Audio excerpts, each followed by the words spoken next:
Hello friends, कैसे हैं आप लोग। आज हम लोग पढ़ेंगे MAHN यानी master of arts in Hindu studies, जिसमें आज पढ़ेंगे MHN 004 के खंड 3 में इकाई 3 पदार्थ की अवधारणा एवं प्रकार, जिसमें आज हम आपके लिए लेकर आए हैं विशेष। तो वीडियो स्टार्ट करने से पहले जो भी फ्रेंड्स हमारे चैनल पे नए आए हैं कृपया चैनल को सब्सक्राइब कर लें और बेल आइकन को प्रेस कर दें, ताकि जो भी लेटेस्ट वीडियो हमारे चैनल पे आए वो सबसे पहले आपको मिल सके। तो आइए ज्यादा टाइम को न लेते हुए चलते हैं अपने टॉपिक पर। पदार्थ की अवधारणा एवं प्रकार में विशेष के बारे में पढ़ते हैं। तो आइए वीडियो को स्टार्ट करते हैं। विशेष सामान्य का सापेक्ष पदार्थ है तथा यह सामान्य के विपरीत लक्षण वाला है। विशेष का लक्षण पृथकत्व है अर्थात एक पदार्थ का दूसरे पदार्थ से, एक द्रव्य का दूसरे द्रव्य से जो भेद होता है उसे भेद का कारण विशेष है। इस विशेष का उल्लेख विशिष्ट रूप में करने के कारण ही कणादकृत दर्शन का नाम वैशेषिक दर्शन है। आइए अब नेक्स्ट पढ़ते हैं विशेष निरूपण व लक्षण। विशेष को हास का कारण कहा गया है। सप्त पदार्थों में विशेष के लक्षण में कहा गया है कि व्यावृत्ति प्रत्यय का कारण प्रतिद्रव्य में समवाय संबंध से स्थित हास का हेतु पृथकत्व करने वाला तथा वैसा दृश्य उत्पन्न करने वाला होता है। यह स्वयं भी नित्य होता है तथा नित्य द्रव्यों में होता है। चरकोक्त तीनों लक्षणों का वर्णन सप्त पदार्थों में एक साथ कर दिया गया है। इस प्रकार विशेष के लक्षण के संबंध में कहा जा सकता है कि किसी भी भाव पदार्थ के हास का कारण या किसी भी भाव पदार्थ का हास होना विशेष लक्षण है। एक द्रव्य का दूसरे से या एक परमाणु का दूसरे परमाणु से भेद करना विशेष लक्षण होता है। किन्हीं दो वस्तुओं या दो पदार्थों के तुलनात्मक रूप से वैधर्म्य स्थापित कर देना विशेष का लक्षण है। इस प्रकार विशेष विश्लेषणात्मक पदार्थ है वह सामान्य से ठीक विपरीत है। जहाँ सामान्य समष्टि कारक है वहीं विशेष व्यष्टि कारक है। यह एक ही जाति के विभिन्न प्राणियों में एक ही जाति के विभिन्न द्रव्यों में उत्पन्न करने वाला होता है। इस दृष्टि में स्थूल से स्थूल, सूक्ष्म से सूक्ष्म पदार्थों में भेद करने के लिए विशेष नाम पदार्थ की स्थापना की गई है। इस विशेष के आश्रय 9 कारण द्रव्य अर्थात नित्य द्रव्य कहे गए हैं, जैसे पृथ्वी, जल, अग्नि, वायु, आकाश, मन, आत्मा, काल और दिशा। यदि विशेष की मान्यता स्थिर न की जाए तो दृष्टिगत समस्त पदार्थों में एकत्व भाव हो जाएगा, फिर भी सृष्टि संचालन ही संभव नहीं हो पाएगा। यदि शरीर में प्रत्येक अवयव में पृथकता न हो तो इसका परिणाम एक चिकित्सा शास्त्री भली भांति जानता है। वैशेषिक दर्शन में सामान्य व विशेष को बुद्ध्यपेक्ष कहा गया है।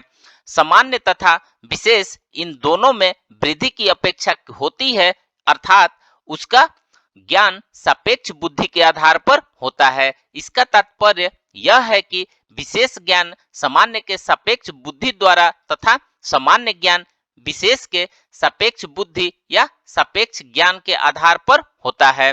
इससे यह निष्कर्ष निकलता है कि जो आधार या पद्धति सामान्य के ज्ञान हेतु अपनाई जाती है वही विशेष पद्धति ज्ञान का कराने वाली भी होती है। यदि अनुगत बुद्धि द्वारा द्रवत्व, गुणत्व व कर्मत्व की समान सत्ता की सिद्धि होती है तो व्यावृत्ति बुद्धि से द्रवत्व, गुणत्व और कर्मत्व रूप की भी सिद्धि होती है। जैसे सामान्य के लिए कहा गया है कि यह वृद्धि कारक है और यह तो ज्ञान उत्पन्न हुआ उसे अनुगत बुद्धि कहा गया है। इस प्रकार यहाँ अनुगत बुद्धि द्वारा वृद्धि कारित्वता से सामान्य सत्ता सिद्ध हुई तो व्यावृत्ति बुद्धि से हास कारित्व के विशेष की सिद्धि होती है। इसी प्रकार अनुगत बुद्धि की एक तत्वकारिता और तुल्यार्थता के सामान्य के द्वारा सामान्य सिद्धि होती है तो व्यावृत्ति बुद्धि से पृथकत्व और वैसा दृश्य के द्वारा विशेष की भी सिद्धि होती है। ये अब नेक्स्ट पढ़ते हैं विशेष के भेद। सामान्य की तरह ही विशेष के 3 भेद अधुना और वेद में प्रचलित है। पहला है द्रव्य विशेष, दूसरा है गुण विशेष, तीसरा है कर्म विशेष। आइए अब द्रव्य विशेष के बारे में पढ़ते हैं।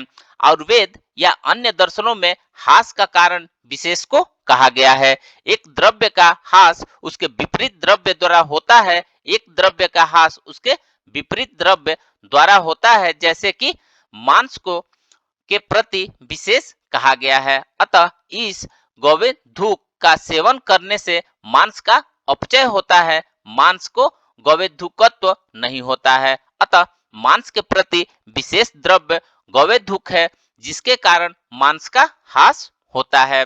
इसी प्रकार क्षार का प्रयोग से शरीरस्थ धातुओं का ह्रास होता है, क्योंकि किसी धातु विशेष में क्षणत्व नहीं होता है। अतः क्षार प्रयोग से धातुओं का ह्रास होता है। पंच महाभूतों के आधार पर धातु विशेष का ह्रास द्रव्य विशेष के आधार पर ही किया जाता है। आइए अब नेक्स्ट पढ़ते हैं गुण विशेष। और वैद्य चिकित्सा में धातु या दोषों का क्षय करने के लिए सर्वाधिक प्रचलित आधार गुण विशेष ही है। इसका प्रयोग आहार चिकित्सा और औषधि चिकित्सा दोनों में होता है। आयुर्वेद का सिद्धांत है कि धातुओं के विपरीत गुण वाले द्रव्यों का अभ्यास करने से, उनके निरंतर सेवन करने से धातुओं का समन अर्थात क्षय होता है। आयुर्वेदीय चिकित्सा आधार यह गुण विशेष ही है, क्योंकि दोषों की विषमता ही रोग है तथा दोषों गुण विशेष के आधार पर ही शांत किया जाता है। रुक्ष, शीत, लघु, सूक्ष्म, चल, विशद तथा खर ये वात के हैं तथा वात दोष कुपित होता है। इन गुणों के विपरीत गुण के सेवन से अर्थात विपरीत गुण वाले द्रव्यों के सेवन से शांत होता है। किंचित स्नेह, उष्ण, तीक्ष्ण, द्रव्य, अम्ल, सर व कटु ये पित्त दोष के गुण हैं। यदि पित्त दोष कुपित होता है तो विपरीत गुण वाले द्रव्यों से शांत होता है। इसी प्रकार गुरु, शीत, मृदु, स्निग्ध, मधुर, स्थिर और पिस्सिल ये कफ के गुण होते हैं। जब कफ कुपित होता है तो कफ इन गुणों के विपरीत गुण वाले द्रव्यों से कफ का समन होता है। इस प्रकार आयुर्वेद की चिकित्सा गुण विशेष पर आधारित है। आयुर्वेद में औषधियों को वीर्य प्रधान कहा गया है। वीर्य कोई अन्य पदार्थ नहीं बल्कि उत्कृष्ट गुण विशेष ही है। जैसे स्थूल व्यक्ति का रुक्ष, लघु आदि गुण वाले द्रव्यों से तथा कृषि चिकित्सा स्निग्ध, गुरु आदि के द्रव्यों से की जाती है। आयुर्वेद में षड विधोपकर्म की स्थापना द्वारा गुण विशेष की सिद्धि की गई है। आइए अब नेक्स्ट पढ़ते हैं कर्म विशेष। धातुओं या दोषों को छीड़ करने वाला कर्म कर्म विशेष कहा जाता है। जैसे स्थूल व्यक्तियों के लिए धावन कर्म कराना, श्रम में जन छीड़ता और सुख पूर्वक रहना, निद्रा आदि कर्म विशेष के उदाहरण है। जिस प्रकार सामान्य के विविध भेद किए गए हैं, उसी प्रकार उन भेदों के आधार पर विशेष के भेद को भी समझना चाहिए। अंतर इतना है कि सामान्य में जहाँ वृद्धि कारित्व होता है, वहीं विशेष में हास कारित्व समझना चाहिए। सामान्य में जहाँ एकत्व कारित्व है, वहीं या उन भेदों में विशेष को पृथक कारित्व समझना चाहिए। इसी प्रकार सामान्य में जहाँ या जिसके भेद में तुल्यार्थता कही गई है, वहीं विशेष के वैसा दृश्य समझना चाहिए। विशेष सामान्य सापेक्ष पदार्थ है, अतः सामान्य के भेदोपभेद के अनुसार ही विशेष के भी भेदोपभेद समझना चाहिए। जैसे उभय वृत्ति विशेष व एक वृत्ति विशेष पर या पर विशेष, अपर विशेष, व्यापर विशेष या व्यापक विशेष, व्याप्य विशेष, व्यापक व्याप्य विशेष आदि। आइए अब नेक्स्ट पढ़ते हैं सामान्य व विशेष की प्रवृत्ति।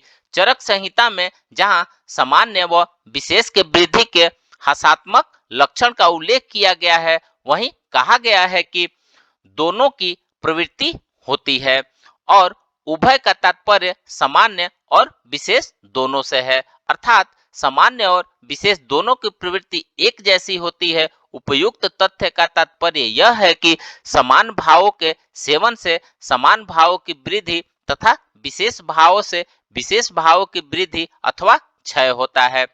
फलितार्थ से यह हुआ है कि समान से वृद्धि तथा विशेष सेवन से क्षय की प्रवृत्ति होती है। सामान्य और विशेष दोनों का संबंध शरीर से होता है। अतः इन सामान्य व विशेष की प्रवृत्ति शरीर के संबंध से होती है। शरीर से असंबंध होने पर सामान्य और विशेष वृद्धि व ह्रास के कारण नहीं होते हैं।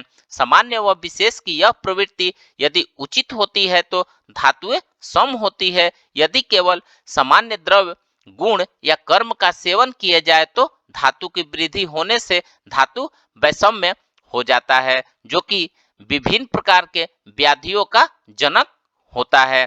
इसी प्रकार यदि केवल विशेष का सेवन किया जाए तो धातु क्षय से भी धातु वैषम्य हो जाता है, जो कि अनेक व्याधियों का उत्पादक होता है। इस प्रकार शरीर से संबंधित होकर उभय की अर्थात सामान्य विशेष की प्रवृत्ति होती है।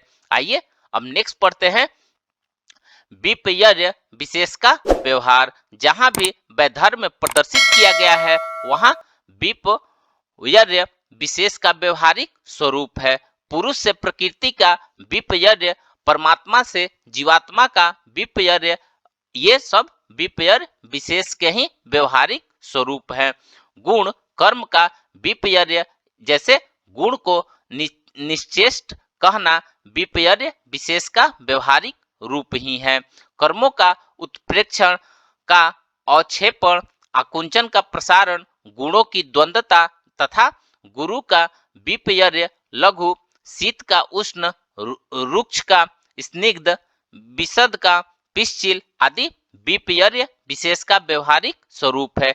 जिस प्रकार तुल्यार्थकारी सामान्य पर संपूर्ण सिद्धांत आधारित है, वैसे ही विपर्य विशेष पर चिकित्सा आधारित है। तो फ्रेंड्स, इस प्रकार से आज हमने पदार्थ की अवधारणा एवं प्रकार में विशेष के बारे में पढ़ा। तो मिलते हैं एक नए वीडियो के साथ में, तब तक हमारे चैनल पे बने रहिए। धन्यवाद।